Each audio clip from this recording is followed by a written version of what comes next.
let me just be very clear about it. I don't think the economics profession knows how to measure inflation.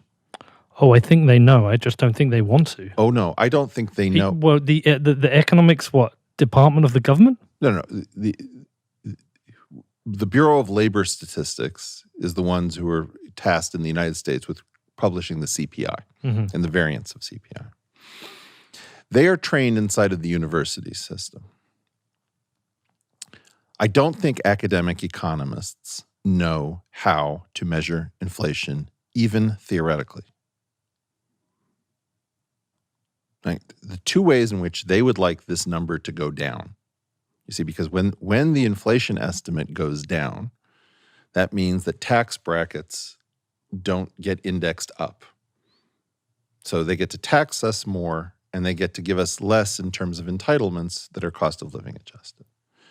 Now, the two things that they know to bring down that number, right, that CPI number, that are clearest theoretically is one, they say it shouldn't be a fixed basket, right? So imagine that we have tea and we have coffee. Hedonic adjustments. Well, hang on a second.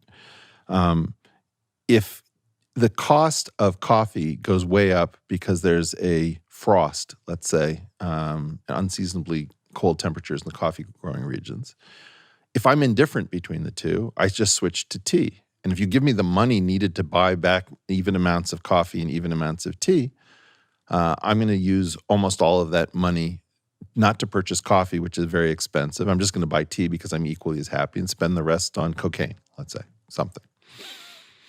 And in that world, you're not talking about a cost of living adjustment, because I should be able to say, I only need to compensate you to make you equally happy. I don't need to compensate you to buy back whatever you had previously purchased, only to watch you use the money totally differently than I was expecting.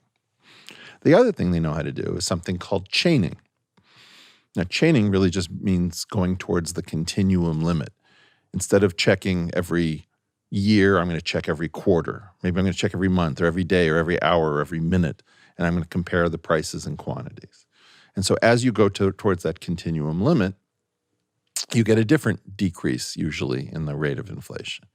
But we don't know how to chain a cost of living adjustment, because then it ends up picking up your changes in taste. And the dirty little secret of neoclassical economics is that as soon as your tastes change, the entire theory of human welfare in economics falls apart. Okay? And so what they've done is they've got an elaborate. Do you remember seeing this picture of J-Lo in the Versace dress, right? So it's like nobody can figure out exactly how this thing is staying together. And it seems like the tiniest stitch goes wrong and the whole thing blows apart. That's modern neoclassical economic theory with respect to the changing preference hypothesis, which is they claim just don't allow people to form different tastes from each other or from themselves a minute ago, and everything will be fine. But if you move, the whole thing is going to blow apart. Now, as a result of this, yes, I'm going to make a very strong claim. Economics doesn't know how to calculate the rate of inflation because they need something called gauge theory.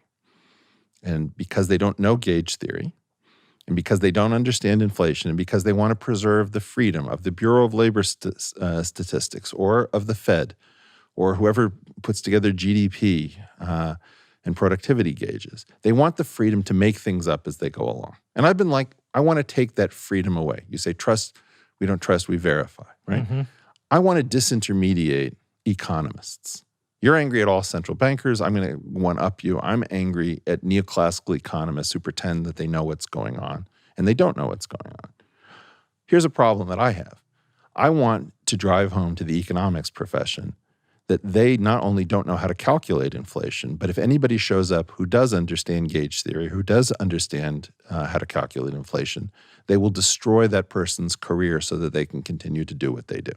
Now, if Bitcoin solves everything, help me construct something to show that the people who are tasked with constructing our rates of inflation and our rates of productivity growth are not using state-of-the-art theory. I'm not even talking about how to turn this into something practical that can be computed every month. Even their theory is wrong. Why though? Like, we see the CPI calculations. We all know it's bullshit. We see You the say price. we all know it's bullshit, but if we are all forced to pay our taxes relative to a CPI-adjusted tax bracket, if we are forced to expect our Social Security or Medicare payments based on a cost of living adjustment, then in a certain sense, it's not bullshit. It's very much like... But how are you going to enforce that?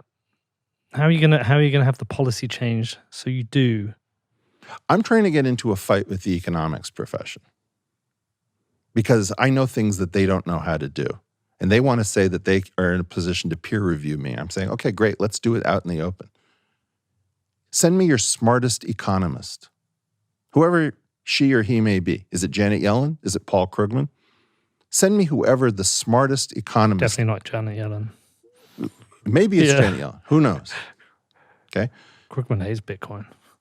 Yeah, it doesn't matter. I'm trying to say something else to you guys. Yeah, Maybe I it's know. not No, I hear what we're- you're saying. Okay. They don't know how to calculate inflation. They don't know gauge theory. They don't understand why the marginal revolution ends up in gauge theoretic economics. They've lied about preferences. They've lied about tastes, right? They've gotten so much firepower behind this lie that our tastes don't change and that they're the same between you and me. This was written into a 1977 paper by two supposed Nobel laureates, Becker and Stigler, called De Gustibus Non Est Disputandum, and they said that tastes are like the Rocky Mountains, they are unchanging, and they are the same to all men. F these people. Seriously, I'm just tired of this. These guys aren't that smart. They don't know that much math. They go into every other field. They have something literally called economic imperialism, as if this is a great thing. And they will write, we know more math, so we have the right to invade every other subject.